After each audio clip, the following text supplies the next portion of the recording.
This is Adomako Man, and you are tuning in to the Producing Peace podcast, a podcast that celebrates the vibrant tastemakers shaping NYC's cultural landscape. From artists to activists, we spotlight individuals driving positive change and shaping the future of our city. I'm sitting with a visionary entrepreneur and the owner of the popular clothing brand Don't Be Paranoid, You Look Great. Featured in the award-nominated WebMD documentary showcased at Tribeca, this individual has garnered mentions from major platforms such as ABC, NBC, CBS, and the Daily Mail. Their innovative designs and inspiring journey has made them a notable figure in the mental health landscape and beyond. This remarkable individual is Michelle Hammer. I became familiar with you because of um, your journey in the mental health space. Yeah. And I see it as so inspiring. But I like to start off from the beginning because one thing this podcast celebrates is the people who are from New York. And so I'm curious to like your upbringing, where you're originally from and how you landed in where you are now. So I'm originally from New Rochelle, New York. Okay. Most people, when they always heard New Rochelle, but more like a bunch of years ago, they would always go, "Do you know Ray Rice?" And I'd be like, "Yeah, I went to high school with him, but he was older than me. Like, why would I be friends with a big guy on the football team?" That's usually what people said to me when I said I was from New Rochelle. I went to college at SUNY Oneonta, so I went way up in the freezing. But then when I got out of there, I moved to Astoria, Queens, and I've been there since, and I'm loving it. How long have you been in Queens for? Oh, God, at least 10 years or more. A long time, since I was like 23. Yeah. Yeah. And so like with your journey of being in New York City, like, I find your story so interesting and remarkable because, I've seen people, battle with I don't know if battle is the word to use, with the condition of schizophrenia. And I thought it was important to have a conversation because I feel like it's never really mentioned when it comes to mental health. Would you agree on that? Or I mean, I feel like it's not usually spoken about when you're talking about mental health, because everything in the news usually it's like depression, anxiety, because people think when you bring up schizophrenia, they're like, oh, that's a bad one, you can't get fixed from that, that's bad, because but the thing is, like, there is no suffering Olympics. I don't think that one mental illness is worse than any other mental illness, because everything is on a spectrum. Like, you never know how it's going to be for everyone. You never know how well managed somebody is, about how high functioning somebody is. So it's really like, I might have schizophrenia, but like, maybe I'm more sane than you. I know people with no diagnosis and they're crazier than I am. Girl. So it's, yeah, exactly. Mhm. So like, it's not usually mentioned because people think it's so taboo. But then when it does get mentioned in a movie, they're the craziest person that there is, So like so it's not mentioned ever because it's people just think it's too out of the ordinary, or they'll only mention it when it comes to somebody like who's going to jail, or a big murderer or something bad happened. They don't ever say like, or they don't really share the good stories. They all sometimes they're few and far between good stories, but they're also not looking for them. It's only mentioned when something bad happens. But what causes schizophrenia, or what, like, do you think it's hereditary? Do you think it's stress? I mean, I think it's definitely hereditary, but there's also like, there's things that can bring it about, maybe just like your environment or head trauma, stuff like that. But it's definitely hereditary. I know that my great grandmother, she gave birth to my grandmother in 1925, and then from that point on, she was put in a mental institution, and they diagnosed her with schizophrenia. But that was 1925, so who knows what they did to her? So that's just a sad story. And then on my father's side, he has a first cousin with schizophrenia. I remember when we were little, she would hang out with us, and we were little, and we thought it was so cool that this cousin of ours doesn't want to hang out with the adults. She wants to hang out with the kids, And I remember us driving home. They're like, well, what did you think of, cousin Lori? And we're like, she's so nice. She's so cool. We love her. She's great. And as we got older, we were like, is something different about cousin Lori? And it was like, Aren't you guys? Because like there's people that you might not notice immediately have schizophrenia. You could just like chit chat, whatever. But then there's some people that are more noticeably mentally ill, and I don't want to say that about her like she's a bad person. She's a wonderful person. She's the sweetest person that couldn't hurt a fly. But something's up. And that's like unfortunate. I still love her to death. She's one of my favorite cousins. But like as we got older, we noticed something was different about her. But we didn't dislike her or treat her any differently because of that. But so I have it on my mother's side and my father's side. So I would say that's my genetic component. If you're going to go with like like what's it called?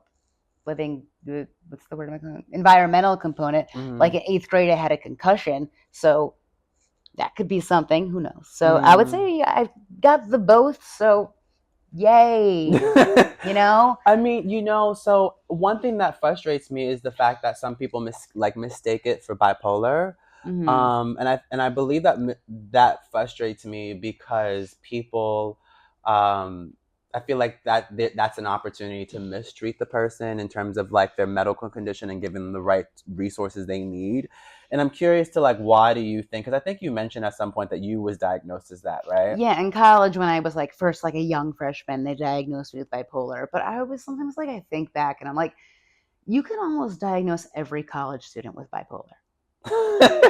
Like you really can. It's like, oh my God, I have a test tomorrow. I'm just studying. I'm so sad. Oh, let's go out on Friday. Woo, woo, woo, woo, woo. So sometimes you're sad, sometimes you're happy. Like almost every college student. If you think about it, any college student having a rough time goes to the health center, could easily be diagnosed with bipolar. Stress. Yeah. I know. So I mean, they just kind of went down a checklist, and I was just saying yes to things I didn't know. I was so confused. I didn't know what I was doing. And then they, yeah, we think you're bipolar. Here's a pamphlet, and they're like, I can't stand these pamphlets. Some girls just crying on the cover, like bipolar disorder. I'm like, well, that's uplifting. Great. Being misdiagnosed and given a pamphlet of some girl crying, that's really helping me out. But also, it was a misdiagnosis, but also I felt like I know that it's wrong. Like, eventually I was like, because the meds aren't working for this. But it's like I was doing that whole self-stigma thing because I was like, I know it's not this, but do I want it to be something else? But wait, I don't really know. So I kind of just let it be for a while. I found a doctor that just put me on a medicine that was very subduing and made things quiet and calm. So I just didn't really have a diagnosis at some point until I got diagnosed with schizophrenia at 22. So I was kind of like in the middle of whatever all through college. Yeah. So then how did you begin to deal with it then? Because, like I said, I'm so in awe and I have a great respect that you turned your condition into something. Is condition the right word? Because I want to be. I mean, yeah, you can say that. I'm fine with it. Okay, it's all about being. I know that we all have different identities, different things we respond to in terms of words. So, but with the condition, like I admire how you've like you brought it into your life in a new way. So, like, how did you first take on that news when you first found out that you were diagnosed with schizophrenia? When I first found out, I think I was kind of like bummed out. But then I met up with like some of my friends from college, like my roommates, and I was like, I'm gonna tell them, and they'll take it and they'll see what they say because these girls, they know me. So I was like, we were like out to dinner. I think we were like at McFadden's on like 42nd Street or something, and I was like, guys, I want to tell you I have schizophrenia, and they seriously like in a row. They were like, isn't that what you had the whole time? That could have not been more obvious. And yeah, we told you that. And I was like, well, okay. So I was like, if my best friends already knew it, didn't care, why am I going to care about like, any like bad situations I'm in with people that I don't care about and don't like me. So it was just kind of like, okay, fine. The only thing is like, you can't really tell the people you work for because if you tell somebody you work for, they're going to find 3 different reasons that are not because of your schizophrenia, but they'll find 3 reasons to fire you. And that has happened before. Yes. I mean, so, and I guess is that part of the reason why you might have started your own company, or like what brought that? Well, I mean, I studied graphic and web design, and in like 5 years, I had so many jobs and I couldn't really keep a job. My cognitive skills, I was getting confused. I was dealing with like, I couldn't do like the professionalism with the people that I was working with. I was so confused all the time.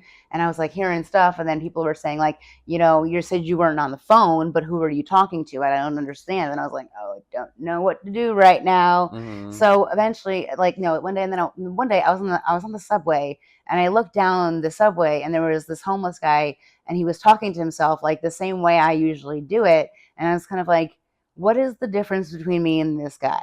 And I was like, if I didn't have my friends, my family, and my doctor, like I would be homeless just like him. So I need to like do something, give back, tell everyone I have schizophrenia, and just make a change somehow. Because I mean, I'm so fortunate. Like I said, it's like it's weird to say that I'm really a lucky schizophrenic, but I am lucky because if I didn't have my support team, I could totally be homeless. There's a lot of homeless people with mental illness, but I'm extremely lucky that I'm not because of my support team. So I needed to do something, like do some awareness, do something to try to make a change because it's like it's just just the stigma is crazy. Yeah. So I just wanted to do something, and that's what I did. And since I had all those experience from all those jobs in so many different industries, I knew how to just kind of just build a brand, and that's what I did. And it's Yeah. and you've been doing your thing, and it's I've been keeping up, and it's beautiful how you've been. Which leads into my next question. Then, like, is there like a solid like community of people in New York that like focuses on like schizophrenia, or because I feel like one thing that I've been getting to learn is that like everyone has a community, and so I don't know if like maybe you can touch base off like maybe you've established that community or you like had to start the community of people who belong to this. I mean, Is that a weird question? no, it's not a weird question. I know one thing that I'm part of is Fountain House on 47th Street, and it's a whole clubhouse for people with mental illness. You can join. There's an art gallery, and I feel like that is a community in itself. So it's good to be able to go there if I want to talk to just peers. Just have fun doing that. And that's really where like the big community is for people with mental illness in the city. And I think there's one in the Bronx as well. So I think that would be one. And then you just build communities all over the internet, people that follow you, that subscribe on YouTube, or people on Instagram, things like that. They just answer, like there are people that always comment and things. And then I have people that like buy from my store at Schizophrenic NYC. Like it's sometimes the same people all the time, and then like I become friends with those people and I appreciate those people. And one of my best customers who always buys things, I'll message her with like ideas just to get her opinion because she's my best customer. I want to see what her opinion would be, and that I tell her I appreciate her. I've never met her in real life. I don't really know what she sounds like, or I never heard her voice, but I treat her like I ask her opinion, because if she likes my company that much to always buy like a new drop, like I want to know what she thinks. Yeah, I think that, yeah, I mean, you want to cater to the customer and make Exactly. sure that like you keep it coming and going. I think that's like so remarkable. Yeah, once again, salute to you, Michelle. Thank you. And so, one thing that I'm curious about is like, in terms of the community, is there like, are you, I don't know if this is a weird question too, but like, it's just because of the people that I know who battle with schizophrenia, like to some degree end up like becoming isolated in a way. So is there like do you go out, like does like is drinking and drugs like not like a good thing when it comes to the mental like schizophrenia condition? I mean, they say you're not supposed to drink or do any drugs, but I know people with mental illness who drink and do drugs. So it's really just, I think it's preference of the person. So, I mean, sometimes it'll affect somebody badly, so they know not to drink and do drugs, but if people know that it affects them fine, then you can, Yeah. I'm not saying like, use needles, you know what I'm saying, but a lot of people are on psych meds, which you shouldn't mix with alcohol and drugs. But I think it's really up to the person and how well they know themselves. Right. So like, I'm not here saying do drugs. I'm saying, do them be responsible, know what you can handle. I remember when I was 17 years old, this was the first time I like got really, really high. And like I was in my friend's house on the Upper East Side, and she had like this vortex machine, and so I like because I don't know, I was like, I'm not gonna feel it, and that day it was so traumatic, Michelle, because I thought like if I would have continued doing marijuana, because it happened 3 different times where I smoked weed, and some people, you know the story, whatever, but like I get paranoid so much so, and I'm not sure if that's like a thing where that's associated with schizophrenia, like like being down the pathway of that. And some people have made that argument. Would you say like marijuana is like a stimulant for schizophrenia? I mean, a lot of people would do like drug-induced psychosis, things like that. So if you're getting really paranoid while you're smoking weed, then you should probably not smoke weed. Because I would say if you keep doing it, then you could develop something. If you so I wouldn't recommend that. Why would you want to keep smoking weed if all you do is get paranoid? Yeah, I'll say not the best idea. I mean, yeah, because it's happened 3 different times, and people are like, "You just need to get the right strand." People always say that. People always say that. Yeah.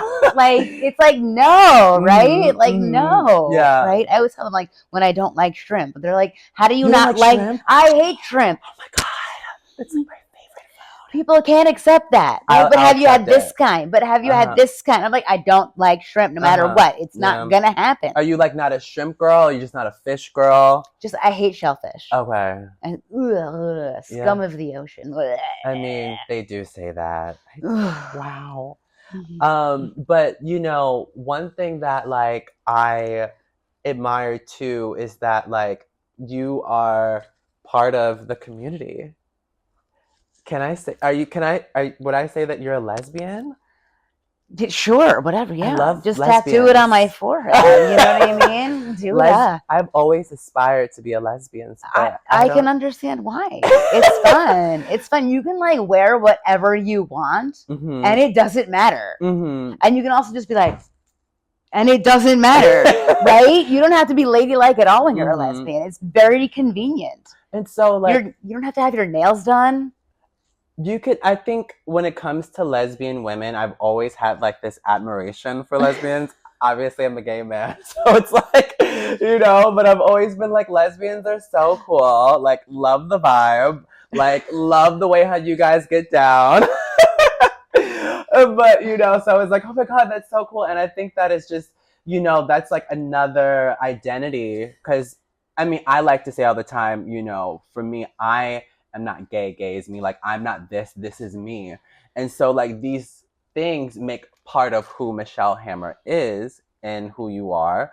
And I'm just curious to like how you navigate the space of being like what kind of spaces that cater to you as like a same gender loving woman, and in being like and the condition that you work with as well. You know what? I haven't really explored that space, but that's my like new thing to try out. I'm gonna be like the lesbian schizophrenic artist clothing designer.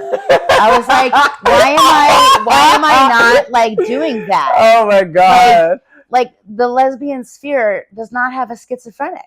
Why am I not in that? I need to do that. I'm going to hit up all these lesbian podcasts and be like, hey, so like I'm that schizophrenic girl that you don't know about who's a lesbian. Like, I don't think there is a schizophrenic lesbian. You were so That's funny. me. Hit me up. Oh my God. I want to go because I went to part of the Lesbians Who Tech conference, and that was like last week, right? Right. Yeah. I was almost gonna go to that. Oh, you should have hit it up. That's why I said I've aspired to. Right. I was like hanging out outside at the career fair. I was hanging out just around the pier, and it was just really cool. And I was like, then there was basketball. I suck at basketball. I finally made a shot, and it got on a phone. I was like, you recorded it actually when I made the shot? That's perfect. Because I can't tell you how many times I missed. It was bad. It was bad. I am not good at basketball. I'm good at some sports. Basketball has never been my sport. Always sucked. Yeah. That dribbling nonsense. Oh How do you run and dribble at the same time? It's a science, and that's why there are people making That's millions why I doing suck it. at soccer too, because couldn't kick and run at the same. That's why I played lacrosse, right? Because Mhm. all that stuff on the floor, stop with that. Put the ball in the stick over here, and then you can run. None of this nonsense on the floor. I can't do that. Mm-hmm. The ball has to go up here. Let me run with my legs. You are so funny. I cannot do that other stuff. It does not work for me. Mm-hmm. Yes. Mm-hmm. Lacrosse is so much better. I like so lost much better. where we are. Oh my god, you are so funny. I think I saw too, like you do comedy from time to time, or is that something you're trying out? Because you are hilarious. You're like the lesbians need a schizophrenia. That's the schizophrenic. That's so funny. I'm working on that. Mm-hmm. That's my next goal. Mm-hmm. Mm-hmm. Maybe I'll be a speaker then at the Lesbian Schizophrenic. I mean, like I really do believe like you are one of a million. Like I've like just going through like your life. I'm just like the fact that like like because I know so many people, and I showed some people your videos because I had a friend who was saying to me that she was debating about stop taking her meds. Oy. And because she was saying, she was like, oh, I think I've been taking them for years, and I think it's time that I stop because like I've been on it for so long and I haven't heard the voices. And then she said and I was like, watch Michelle's video. And then she changed her mind, and I was just so and that was a moment where I was like, oh my god, if she says yes to coming on this show, I'd be so honored. So I'm truly honored. Yeah, I'm going in a whole all good. It's yeah, like that. yeah, but like like the fact that like you're married too. Like, how did you meet your partner? Oh, we met on Bumble. Really? Yeah, and apparently the story that I heard is that like she was dating somebody at that time who her friends didn't like, so they like took her phone, went on her Bumble, and started swiping for her. And like I was actually talking to her friend and not her, and set up the date. Yeah. Oh my god. Because they didn't like who she was seeing. So they were like, choose this girl. Yeah. And it's been history ever since. Uh-huh. And how long have you been together versus married? I feel like we've been together like 6 or 7 years or something. That's basically 14 years in lesbian time. Yeah. Yeah. Oh my god. And like she's been supportive. How does she support you on your continued journey? Oh, well, she's great because like I used to wake up at like 3:00 in the afternoon, but I don't do that anymore. Mm-hmm. So she wakes me up and she says, take your medicine. And I do that. So I get all ready in the morning, reminds me of things that I have to do. And then she comes with me a lot of times to different like speeches or conferences, and kind of just make sure I have my life together, helps me organize things, help me print things. When I have pop-up shops, she joins me, helps me carry things, and just helps me sell stuff. So it's just like, I guess she's a little helper in some way. I don't know, but she does a lot. You. She does a lot for me, and I need to appreciate that more sometimes. Mm-hmm. You know what I'm saying? Mm-hmm. She kind of like helps me live life. That's so beautiful. Yeah. I mean, just because like I said, I mean, I'm probably gonna be gushing over you this whole because you're a lesbian and then you're like a schizophrenic woman who's like thriving and doing her thing. I'm just going to be like gushing this whole time. But yeah, like that's just the fact that you have that support, that you have that love, and a lot of people don't have that, and so I honor that. But I am curious to like you mentioned about, because you said she helps you take your meds. Mm-hmm. What is that? Because you said you take 7 different. Is there like is it okay to ask like what that process is like? Because I know someone who only takes Invega, and they hate it. Oh, really? Yeah, and they said that because of the weight gain. Which that's another question I have is like, you're like literally like beating the odds. So I'm curious to like the process of like how do you maintain that? Well, I'm not on Invega. Okay. That's for sure. That's also a shot. So yeah. Is there a reason why you decide not against that, or? Oh, because like I take a bunch of daily meds. So like Invega is just taking care of an antipsychotic. So it kind of just, I don't want to like go whatever months to get a shot when I have to take so many other meds daily. It doesn't, like, why go get a shot monthly when I have to take other daily meds? Right. And also, Invega does have a lot of weight gain. I have another friend on Invega, and that there's been a transformation. Mm-hmm. I understand. Yeah. But I mean, yeah, I take like, antipsychotics, antidepressants, benzos and stuff. But like 2 of my meds are for what's it called, for side effects of my other meds. Okay. So I mean, that sucks. But like, if you're gaining a lot of weight on your psych meds, you can switch psych meds, or if you have a good enough doctor, they can help you take other meds that will combat all of the hunger that some of the meds will make you so hungry. And then also, I had lost a bunch of weight because I had COVID, and then I was taking all of these inhalers of the steroids, and those make you gain weight. So I stopped those, and then I lost some weight. And I've been fatter, I've been skinnier. I mean, it's just kind of, I don't really know how it happens. I don't know. Mm-hmm. I eat popsicles. I don't know. Shine bars, they're great. Mm-hmm. It's the best popsicle. I mean, because that's been like a common thing that was discussed, is the fact that like these meds, give like you gain weight from it, and so then your happiness almost will, it kind of like, okay, it makes me happier, but now I'm fatter, so I'm still happy that I'm so fat. Now I'm sad that I'm fat but I'm on the meds. So then it's like, now I don't want to be on the meds, but then I'll be sad, but then I'm thinner. But the conundrum. It's like you gotta pick your battles. Yeah. Before we continue with our conversation, here's a clip from the film Peace. You what?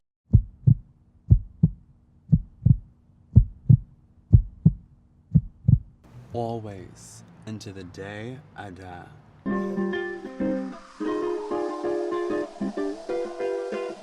Like, one thing that a lot of people, like, in our generation, I don't know, I think I might be a little bit older than you, I don't know. I don't know. I'm going to be turning 33 tomorrow. You can believe you're older than me all you want. And so the thing is that I know that people who are constantly finding new ways to make life more, I guess, alternative. Is there a way to like navigate schizophrenia with an herbal sense, or is like, no, meds only?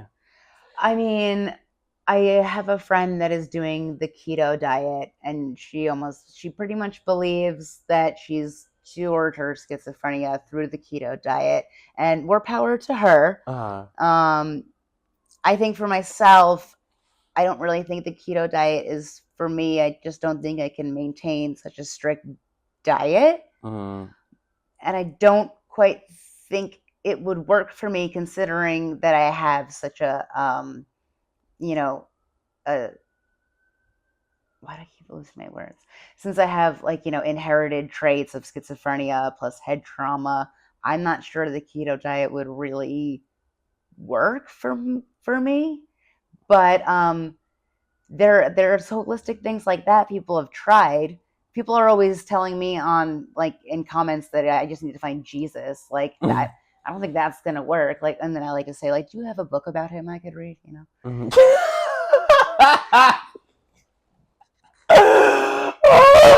my God, that's so funny. Yeah, it's like tons of comments. They're always like, I had your problem, but then I just cured it when I found Jesus and I accepted him into my life. And I'm like, all right, already. Like 5,000 comments later, like, okay, like, have fun with your Jesus, but like, it's not for everyone. Somebody sent me recently to my PO box some black seed or something and told me to eat that. I haven't opened it, but I will, sure. And then also with that package was the Quran. I was like, that's nice. Never owned one of those. Okay, sure. Thanks for that one. But I think meds help, but there are people that don't use meds. good for them. Be on your journey. As long as you feel safe, as long as whatever works for you, if you feel good, go for it. You know, everyone does their treatment the way they want to do their treatment. Do it up. If you're feeling good, I'm not going to judge you as long as you're feeling good. So, I mean, like I'm sitting here with you because of the way how you live your life with such inspiration. What are some other like affirmations that you've gotten from people through your advocacy? I mean, I sometimes like a lot of moms will comment and they'll say like, you know, they understand their child more from watching my videos. And I like that because I feel like my mom didn't understand me. So to help these parents understand their kids more means a lot. Or will be like children of people with schizophrenia that say you're helping me understand my parent more, things like that. So I like things when that happens, you know, people are understanding, they're educated, and they're learning something, and they'll ask me sometimes like questions. What if this happens? What if that happens? What if this? You know, there's only so much I can answer. And then there's the impossible question of my child won't take their medicine. I don't know what they're doing. They might have left. They might be homeless. I'm not sure where they are. And I'm like, no, I'd help you. Yeah. Like some of them are just too difficult, you know, and like, but I try to educate people as much as possible, like, because what we said before is that people don't talk about schizophrenia. Yeah. So I talk about it all the time. Come find me, because they need to find a resource, and I like to be that resource. So then, with your time that you do have that's separated from that, like, where do you spend your time doing? Because, you know, as someone who advocates, I can imagine that, you know, that can, you know, be exhausting to a degree, even though you're passionate about it. Yeah. So I am curious to, like, what does, you know, Michelle Hammer look like separate from that? Oh, I watch Netflix. Yeah, you chill vibes. Watch Netflix. Or I hang out with my dog. I walk with my dog everywhere. We go to dog parks or whatever. I mean, I don't do anything too crazy. I'll go to Long Island sometimes. Sometimes I go to Westchester. Wow. I don't do anything. I mean, I used to play a lot of lacrosse and on a post-collegiate team, but then I hurt my knee and then I never got back into it. But that was like a fun thing I was doing. And I don't know. I do whatever. Go around the city, have fun, whatever it is. I don't do anything that crazy anymore. I'm getting too old for that. And so you're just like, I'm just chilling. Do you see at some point that you would want to have kids? Is that like something? I don't know if that was yeah. I don't maybe I don't know. I don't know if I could take care of a kid, not because of schizophrenia, just because of me. Just they cry. They gotta watch them all the time. They could die so easily. It's so much like because my friends have kids now, and I'm like glad when I get to leave. Continue being up to date with all things peace by following the links attached to this episode.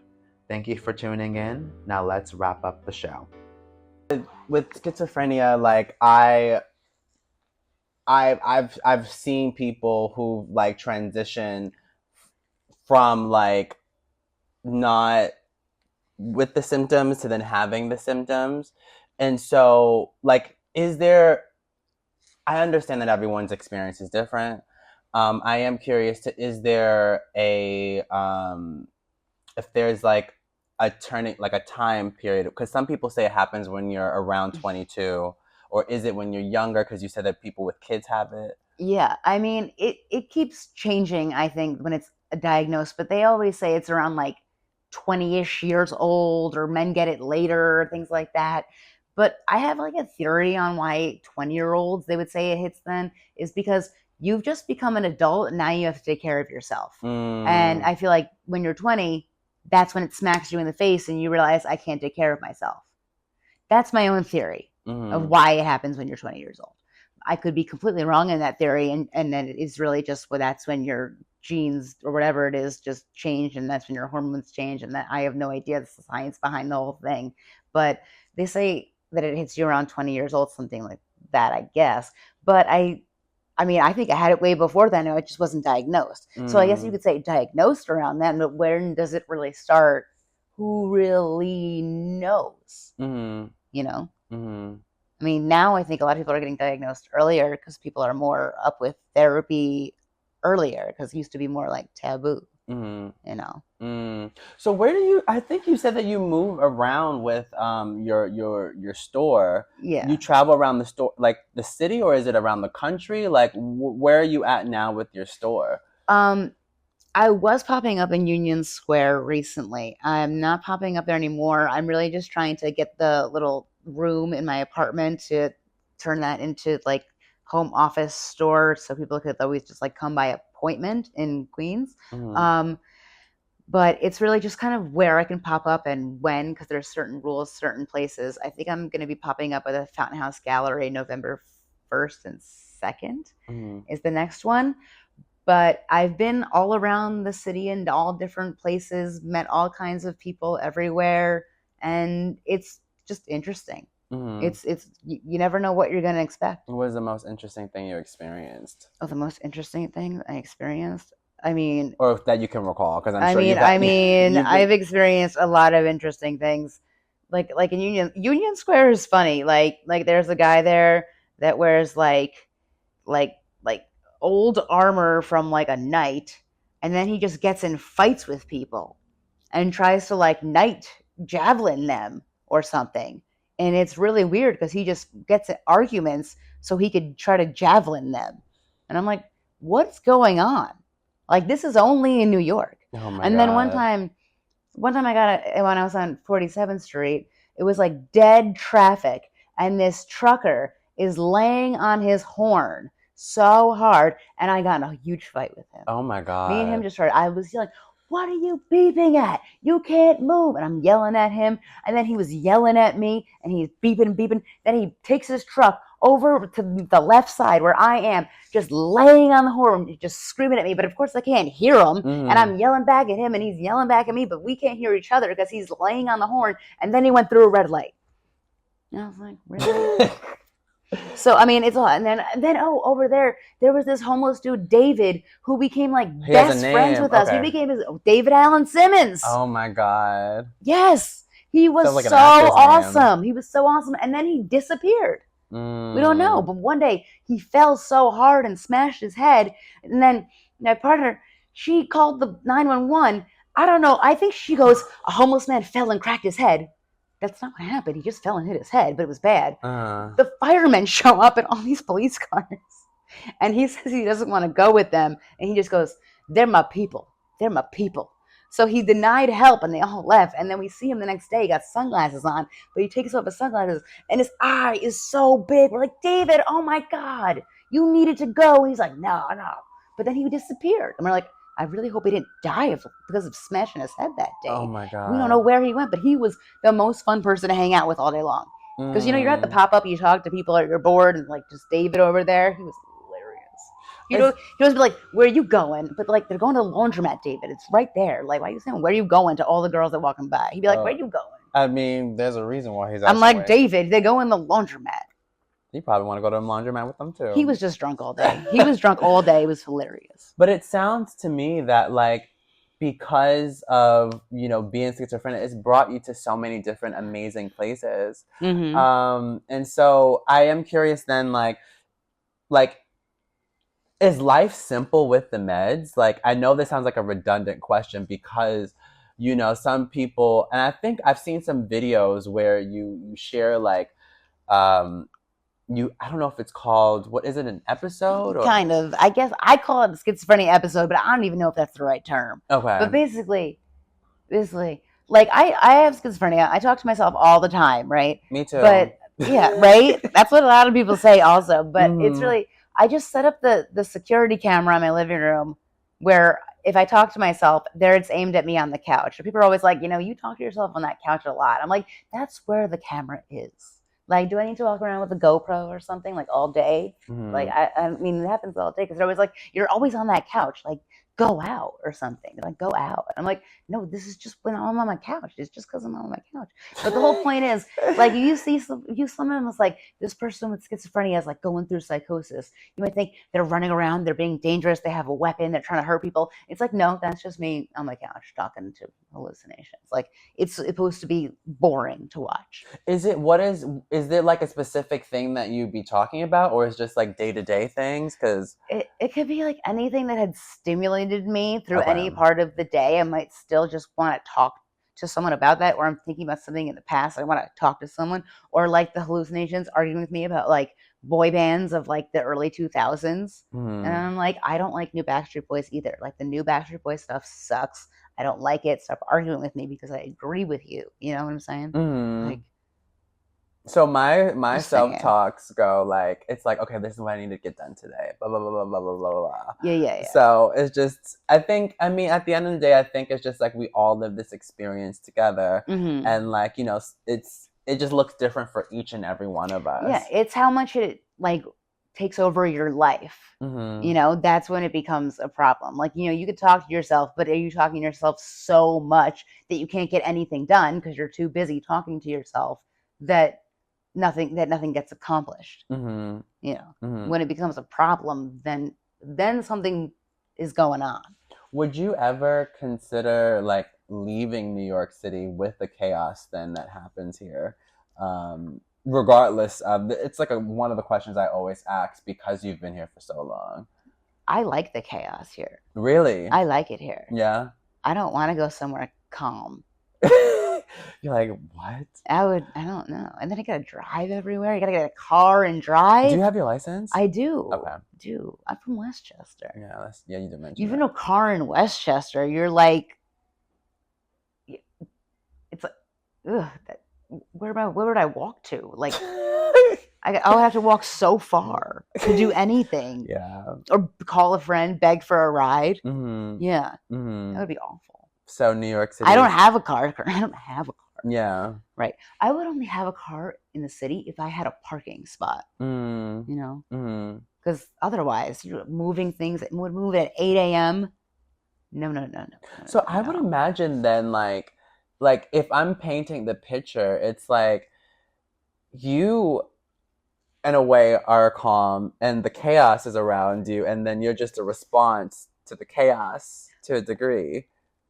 Yeah. Because, I mean, I walk around with my hat on, my headphones in, and my sunglasses on, and it looks like I'm talking on the phone, like everybody else in New York City. But I'm talking to myself. If I was in some like urban town or whatever, they'd be like, who is that girl talking to? But in New York City, everyone is talking on their AirPods or whatever it is. Even though my crappy headphones, you can't even talk on the microphone. People don't know that. I'm talking about, you can't even tell anymore mostly with schizophrenia if everyone's just talking on their headphones walking down the street. I remember that mask mandate. That was handy. Yeah. That was handy. For people with schizophrenia, that mask was great. What was that time like for you during? I mean, it was boring, but like, you know, that's when I started making videos. Really? Because that's what everybody was doing. So, like, your YouTube video started during the pandemic? I mean, pretty much. Really? Yeah, kind of. That's when I kind of started around then. Yeah, because I was like, I'm not doing anything, so I'm gonna start making more videos, doing more stuff online. Because then I was popping up in front of somewhere, but there was not a lot of tourists anymore. You know, because nobody was nobody was flying around the country. Nobody was going anywhere. So I just was doing more social media, fun stuff like that, seeing what was going on. Have you like done any type of work outside of New York revolving around schizophrenia or? Yeah, I've given speeches around the country. I'm going to New Orleans in a few weeks. Oh, wow. And I'm like going to an event speaking, and they want me to bring my stuff to sell. So that's going to be fun. I did it last year too. It's called, what is it called? I forgot what it's called, but it's part of Com NOLA at Tulane University, and it's super fun. Yes. So I'm glad to go there again. New Orleans is a really fun town. I've never been to New Orleans before, so I'm gonna be keeping up with your stories to see how that goes. I think you should go. You don't have to go for long. But you've been before. I went to there last year, and then I've been there before for lacrosse tournaments with my post-collegiate team. So we were all like, you know, in our 20s playing lacrosse from the East Coast, I think I remember this story. Right? And then we played these teams in New Orleans. They were all Southern teams. They were all like young girls, and we destroyed the hell out of them. and demolished them. One girl I'm playing, she's like, I was like, how old are you? And she goes, oh, I'm 18. And I'm like, oh, I'm 27. Yeah. And then she was like, you guys all play D1? I'm like, no. Oh my god. We killed everybody. We killed every team. We demolished it, like, easily. So easy. They were so bad. But it was just because we're East Coast and they're the South. Right? There's like the one East Coast team was an aggression. official club team. They had uniforms and coaches. They were awful. Oh my god. They were horrendously awful. It was like playing JV high school. Your experience is just, I don't know. I hope I don't sound too obsessive over you, just because like I mentioned to you before, you know, like I've seen what schizophrenia looks like with other people, and to see how like you challenge that and like introduce a new narrative is just, I find it remarkable. And so I am curious, because I have like a few like ending questions that I usually ask, and well, which, because you mentioned about like doing some speaking engagements, what does like expansion look like for you? Dude, I don't know. Well, I have to be that schizophrenic lesbian now, so that's my next expansion. Oh my god! So yeah, and what does that look like? So that means like going to the club. Do you go to the club? Are there lesbian clubs? That's true. There's Cubbyhole. Is that a club? It's a bar. That's a bar. Yeah, it's a bar. And then there's Henrietta's. Henrietta's. Yeah. That gets rowdy late at night. Yeah. I mean, I've been to those two. But it gets tired after a point, because they're the only places. Those the only places. Mm-hmm. Like in Astoria, there's Icon. I mean, but it's technically it's a men gay bar, but like it's still the like saddest gay bar. But like it's just the saddest gay. There's nobody ever in there. Mm-hmm. Oh my god. It's just yeah. It's always like it's just. You would dominate. It's a weird place. It's a weird place to go and do sometimes. You would dominate as the schizophrenia lesbian. I'm trying. That's my goal. That's my goal next. That's never been a thought? I mean, it kind of was, but I was like, no, I don't want to do that. That's weird. But I don't know. But I don't. It was just my thought the other day. Mm-hmm. But it might go nowhere. So so I don't want to count my chickens before they hatch. But I was just gonna reach out to some podcasts. That was the only thing I was thinking of. Is just gonna email. First things first. Let me email some podcasts. Mm-hmm. What do you? Is that a good idea? I think that like representation across the board is really important. Yeah. And I definitely feel that like, I don't know, I love lesbians, so I'm always going to be rooting for y'all. Like I said, I wish to be one, but I don't think that's like possible. I mean, technically it is possible. There may be some surgeries and I mean, a whole bunch of surgery, a whole bunch of something, a whole bunch of, yeah, it could happen. It is, but I am comfortable with being a man. I tell people all the time, I'm half woman and I'm half man, and so I'm part-time. Because you know what he said at the debate is that little Timmy goes to school and comes home 3 days later with an advanced surgery and becomes a woman. Remember that? Girl, I am not gonna mention that man's name. But I'll say this. I do think that like everybody's entitled to their own political, absolutely. And if that's who you're, I'm not shaming anyone. No one is 100% perfect. All politicians lie at some point. And I think I am a firm believer that everybody is entitled to their beliefs, because absolutely. They have their reasons to why their beliefs are accurate. And then so that's very true. But that sounds wild to me. There was no surgeons at my high school. I mean. But what else? Is there any other things you would add on to your list of expansion? Well, I want to get into some stores, but my biggest thing is I never create my whole line sheet because I get anxious about trying to apply to a store.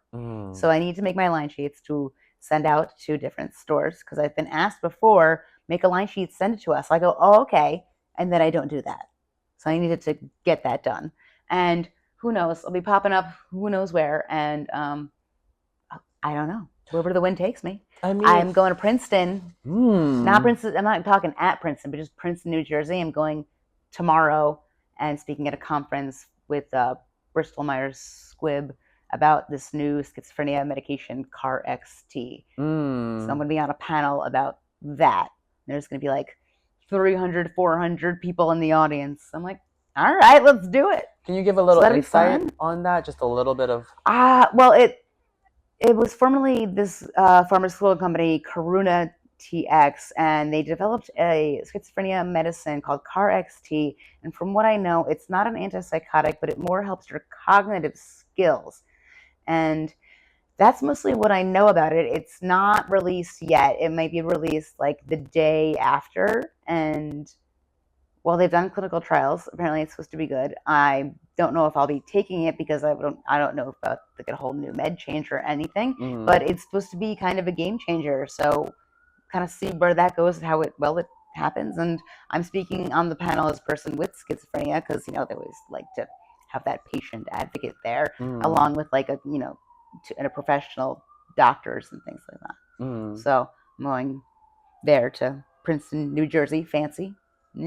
Fancy. But what's really cool is that they're picking me up in a car. Like, I don't even have to take a train. I mean, they're picking me up in a car. That's pretty fancy. And saying, I'm staying at a nice hotel. And I get to expense stuff, too. Girl, this is How just cool the is beginning that? for That's you. cool, right? I'm surprised that, That's girl, cool. You're going to be doing a lot more of that. Like, I just, like, I mean, I was just curious because, like, I'm going to let you go soon, but I have, like, I'm just so obsessed. But, do you get those type of stories often about what I mentioned earlier about, like, sharing videos of yours and then people learning to, like use your meds, do this and, like, be more, like, assertive towards the condition you have? Actually, what's funny is that this company said when they onboard people, they show them my videos. Yeah. Wow. Yeah, right? They need to... It's like, what? And actually, I'm huge in India. Really? Yeah, well, India has a lot of people. So, like, I mean, I have a big following. Like, I'll be on, like, Instagram Live and then be like, hey, from India. And then I was invited to this Indian gala. And, like, I had my pop-up shop, and then they gave me an award. And I was like, this is so cool. So you got to go to India? Well, I didn't go. No. It was just a gala in Long Island, but everyone was Indian. It was like gift of life thing, and everyone was Indian. The Indian food was a whole Indian celebration of mental health and schizophrenia. Wait, do you have a publicist or anything like that? No. They found me. I would like to get but that's expensive. You got something there, and, like, I would advise, like, some type of... I mean, you're making it work, but, like, even just, like, the person that you mentioned who they use your video, they should be sponsoring you. Well, they pay me a lot of money. Okay, never mind. So, not for those videos, but like for the different events and stuff that I've worked with them, they've been very nice to me. This company, they're great. I made a speech for them in the city one time. Then in Boston, I went there, and me and like a guy who was on like the board of NAMI, like ran a whole... What's NAMI? National Alliance of Mental Illness, like the biggest mental health nonprofit in the country. I believe. Well, there's NAMIs all over the country. Like there's NAMI in New York City, but there's also NAMI in New York State, and all over the country is NAMI this, NAMI that, NAMI that, wherever you go. So somebody who's on the board of like the NAMI National, and me. They picked him and me to run a conference. I mean, I wouldn't say that. I was like, what? You're cute. You're lesbian. You're funny. Like, you got it going on, girl. And you're influential. Like I said before, like, I can't, like, the fact that I showed one of my close people this video of you, and they instantly was like, okay, I'm not gonna go off the meds. I was so impressed. So if you don't do it enough, like, please salute yourself, because you're creating change in the community. Thank you. You're welcome. You're so nice. I mean, I'm in good company. So I believe that's important. And please just continue to bring awareness and influence people to understand that you could have an active life. Can you talk a little bit more about that? I know I have one more question. Okay, go for it.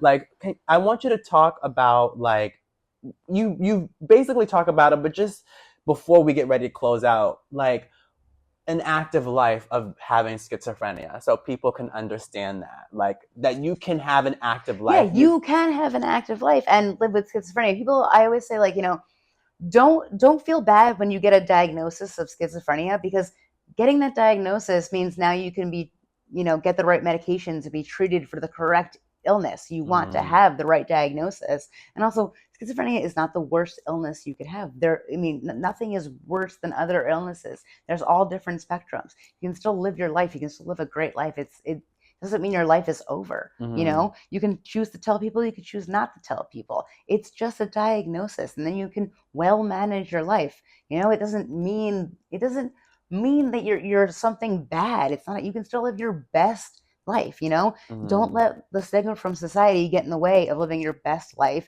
Don't let self stigma shame you into thinking you can't achieve your dreams. You can do anything you want to do and have a mental illness. It's okay. Don't let it hold you back from doing what you want to do. Just go for it. I appreciate that word. And so I'm going to end with this, because if not, I will have you sitting here for 3 hours asking a million questions. So, the way how I usually close out is with this question of, how do you produce peace? How do I produce peace? How do I produce peace? I just produce peace by living life, and sharing my story and letting people know that schizophrenia is not violent like most people think it is. I try to show people that it can be just as boring as any other person. So by trying to share my story as a non-violent person with schizophrenia, as most people with schizophrenia are non-violent, and I just produce peace in that way, I think. I would say that. Thank you so much, Michelle. Thank you. I'm so in awe of you. I pray that we stay in touch. Oh, definitely. I really love your energy. Love your vibe. Maybe some lesbian will rub off on me too, and I'll become one sometime. Can you let the people know where they can find you? Yes, you can find me at schizophrenic.nyc. That's my website, and schizophrenic.nyc is also my Instagram and my TikTok. And then YouTube is just schizophrenic NYC, no dot, because they don't allow that. And that's where you can find me. Thank you so much. Thank you.